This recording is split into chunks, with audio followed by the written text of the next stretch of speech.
बहुत समय पहले की बात है। एक गांव में एक आदमी अपनी पत्नी और 2 बच्चों के साथ रहता था। वह बहुत तंदुरुस्त और ताकतवर था और किसी से भी नहीं डरता था। हर रात देर तक वह अपने घर का काम करता, मवेशियों को चारा डालता। उसके पास एक गाय, उसका बछड़ा और एक भैंस थी जो दूध देती थी। घर में हमेशा दूध, दही और मक्खन की कोई कमी नहीं थी। उनका छोटा सा मकान था, लेकिन परिवार बहुत खुश था। एक दिन उसके दोस्तों ने उसे समझाया, तू रात को देर तक बाहर मत रहा कर। सुना है गांव में कुछ बुरी आत्माएं घूमती हैं। आदमी हंसने लगा और बोला, मैं किसी भूत प्रेत से नहीं डरता। उसने उनकी बातों को मजाक समझा और हमेशा की तरह काम करता रहा।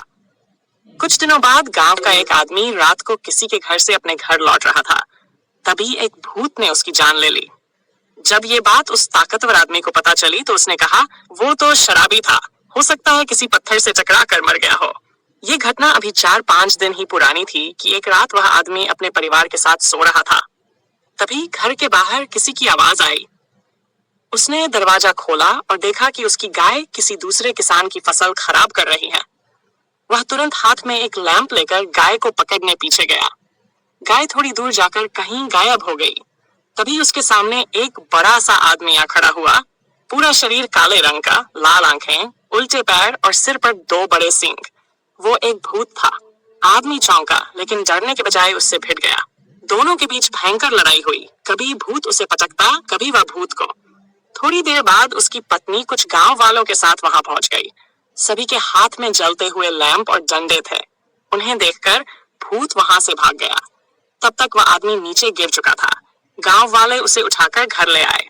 सुबह जब उसकी आंख खुली तो वह बिस्तर पर था। पास में उसकी पत्नी और गांव के कुछ लोग खड़े थे। उसके शरीर पर पट्टियां बंधी थीं और वह बोल भी नहीं पा रहा था। 2 दिन तक उसकी पत्नी उसकी सेवा करती रही, लेकिन तीसरे दिन वह मर गया। शिक्षा, अहंकार और अंधविश्वास को नजरअंदाज करना कभी कभी जीवन की सबसे बड़ी भूल बन जाती है। साहस अच्छी बात है, लेकिन समझदारी उससे भी बड़ी ताकत है। तो दोस्तों, आपको हमारी कहानी कैसी लगी कमेंट सेक्शन में हमें ज़रूर बताइए। और साथ में अगर आपने हमारे चैनल को अभी तक सब्सक्राइब नहीं किया तो पहले सब्सक्राइब करें और फिर उसके बाद बेल आइकन का बटन ज़रूर दबाएं। Thank you.